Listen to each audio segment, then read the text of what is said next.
ఏ సమాజంలో అయినా అణచివేత ఎక్కువైతే ఆటోమేటిక్గా అక్కడ ప్రజలు విప్లవం చేస్తారు, తిరగబడతారు, హింస చేస్తారు.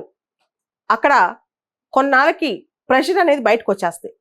అటువంటి ఒక ఉదంతమే ఈ మధ్య మనం చూసాం. Slovakian prime minister Robert Fico పైన అసాసినేషన్ అటెంప్ట్.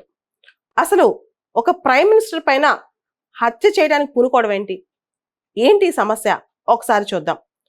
రాబర్ట్ ఫికో స్లోవేకియాలో లాంగెస్ట్ సర్వింగ్ ప్రైమ్ మినిస్టర్. ఇంతకుముందు అది జెకోస్లోవేకియా, తర్వాత జెక్ రిపబ్లిక్ స్లోవేకియాగా విడిపోయాయి. విడిపోకముందు ఈయన కమ్యూనిస్ట్ పార్టీ ఆఫ్ జెకోస్లోవేకియాలో ఒక మెంబర్. ఆ తర్వాత party of the democratic left ఈ పార్టీలో పనిచేశారు 1990 నుంచి 99 వరకు. తర్వాత ఈయనే కొత్త పార్టీ స్టార్ట్ చేశారు. వాళ్ళ భాషలో దాన్ని స్మెర్ పార్టీ అంటారు, లేదా డైరెక్షన్ సోషల్ డెమోక్రసీ పార్టీ అంటారు. దీన్ని కొంత లెఫ్ట్ లీనింగ్ పార్టీగా అక్కడ వర్ణిస్తారనమాట. ఈ పార్టీ అధికారంలోకి వచ్చినప్పటి నుంచి, ఈయన అధికారంలోకి వచ్చినప్పటి నుంచి స్లోవేకియాలో రూల్ ఆఫ్ లా లేదంట. చట్టం ముందు అందరూ సమానులే అనే కాన్సెప్ట్ లేదు. పొలిటికల్ కరప్షన్ స్టార్ట్ అయింది, స్కాండల్ స్టార్ట్ అయినాయి.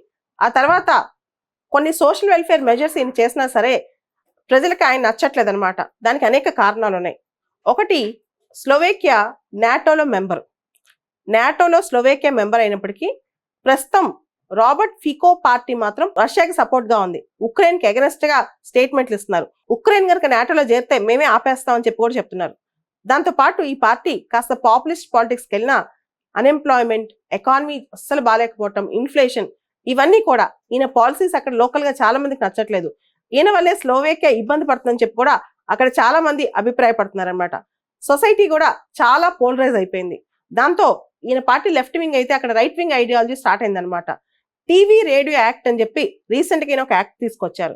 ఈ టీవీ రేడియో యాక్ట్ ద్వారా మొత్తం ప్రెస్ ని కంట్రోల్ చేయటం, బ్రాడ్కాస్ట్ ని కంట్రోల్ చేయటం, గవర్నమెంట్ ఏం చెప్తే అదే రాయాలని చెప్పటం, ఏం చెప్తే ఆ వార్తలే బయటకు రావాలని చెప్పటం, ఇలా కంప్లీట్ కంట్రోల్ తీసుకొచ్చారు రాబర్ట్ ఫికో. దాంతో ప్రజల తిరుగుబాటు మొదలైంది, ప్రజల కోపం వచ్చింది. రీసెంట్ గా రాబర్ట్ ఫికో నాటో పైన, అమెరికా పైన కూడా చాలా విమర్శలు చేశారు రష్యాకి సపోర్ట్ చేస్తూ.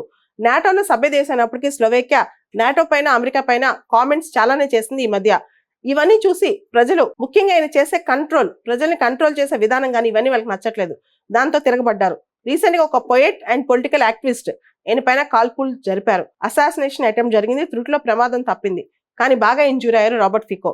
ఏ నేత అయినా సరే నియంతలా ప్రవర్తిస్తే ప్రజలు ఖచ్చితంగా తిరుగుబాటు చేస్తారనేది దీనికి ఉదాహరణ. యూరోప్ లో దాదాపు 20 దేశాలు జెక్ రిపబ్లిక్ లీడర్షిప్ లో ఉక్రెయిన్ కి సహాయం చేద్దాం అనుకుంటే దానికి స్లోవేకియా తీవ్ర అభ్యంతరం కూడా చెప్పింది. అంతేకాదు, అంతర్జాతీయ నిపుణుల ప్రకారం ఇదే తీరులో స్లోవేకియా కనుక ముందుకెళ్తే రాబర్ట్ ఫికో ప్రభుత్వం ఆధ్వర్యంలో భవిష్యత్తులో కంప్లీట్ గా ప్రో రష్యన్, యాంటీ వెస్టర్న్ అయిపోయే ప్రమాదం ఉంది స్లోవేకియా. నాటోకి ఇది చాలా చాలా ముప్పు. ఎందుకంటే స్లోవేకియా నాటోలో మెంబర్ కూడా అని చెప్పి చాలా మంది అభిప్రాయపడుతున్నారు.